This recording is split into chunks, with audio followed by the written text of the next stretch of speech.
स्वराज्य संवाद न्यूज, जनतेच्या हक्काचं व्यासपीठ। आज माझे छोटे बंधू स्वर्गीय गणपत भूषण बानकेले यांना आम्हा सर्वातनं जाऊन 3 वर्ष झालेले आहेत। आज या ठिकाणी त्यांचा 3रा स्मृती दिन साजरा करत असताना अंतर्मनामध्ये खूप वेदना होत आहेत।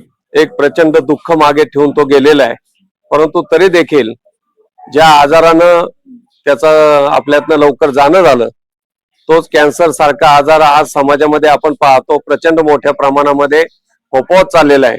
म्हणून कुठेतरी आपण त्या निमित्तानं समाजामध्ये विशेषतः महिला पुरुष यामध्ये असणारं कॅन्सरचं प्रमाण तपासावं म्हणून आज या ठिकाणी तळेगावच्या आपल्या कॅन्सर हॉस्पिटलच्या वतीनं एक कॅन्सर तपासणीचं शिबिर महिलांसाठी, स्तनाचा कॅन्सर असेल, गर्भाशयाचा असेल, पुरुषांचे किंवा महिलांचे तोंडाचे कॅन्सर असतील, या सगळ्या प्रकारच्या कॅन्सरची तपासणी अगदी मोफत स्वरूपामध्ये, की जी आपण तपासणी हॉस्पिटलला गेल्यानंतर 3-3.5-4 हजार रुपये केवळ चेकिंग साठी लागतात, परंतु आज मोफत या ठिकाणी ती तपासणी होणार आहे। त्याचबरोबर डोळ्याची सुद्धा तपासणी या ठिकाणी होणार आहे। मोफत स्वरूपामध्ये नेत्र तपासणी होईल, त्यासाठी लोकांनी मोठ्या प्रमाणामध्ये येऊन या ठिकाणी याचा फायदा घ्यावा ही विनंती। धन्यवाद। आपल्या मंतर शहरामध्ये कैलासवासी भगवान भूषण बानकेले यांचा 3 वर्ष झाले त्यांना जाऊन, आणि आज जो या ठिकाणी शिबिर, आरोग्य शिबिर या ठिकाणी ठेवलेला आहे, त्याचा उद्घाटनाचा कार्यक्रम आता या ठिकाणी पार पडलेला आहे।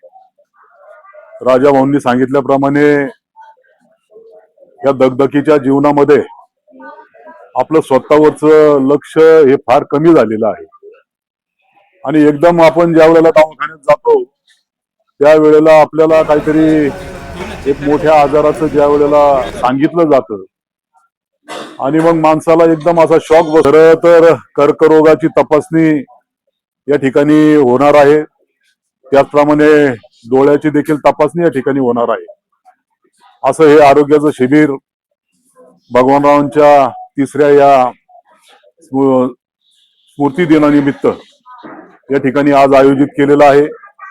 मला खरं तर अरुण शेठ आठवण सांगितली पाहिजे की मी भगवानरावांना ज्यावेळी 3 वर्षापूर्वी भेटायला आलो, राजा भाऊ पण तिथं होते, आणि भगवान मला म्हटलं काय नाही मी ठणठणीत होणार आहे, आणि मी निघालो होतो याला गोरखपूरला, तिकडं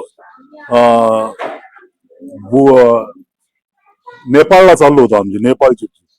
मला म्हणले तुम्ही या आरामशीर जाऊन, तोपर्यंत म्हणजे चांगलं व्यवस्थित होईल म्हणून।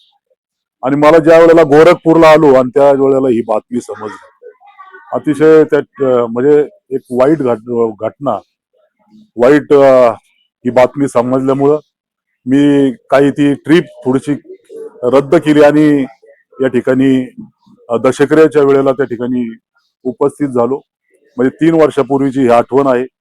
आज खरं तर 3 वर्ष होतात, आणि हा जो कार्यक्रम या ठिकाणी ठेवलेला आहे त्या निमित्ताने आपल्या शरीरामध्ये किंवा आपल्या ह्या गोरगरीब जनतेला, भगिनींना, मनसरच्या ग्रामस्थांना त्याचा या ठिकाणी लाभ होईल अशीच अपेक्षा या ठिकाणी व्यक्त करतो, आणि पुन्हा एकदा भगवानला या ठिकाणी भावपूर्ण श्रद्धांजली अर्पण करतो आणि या ठिकाणी थांबतो।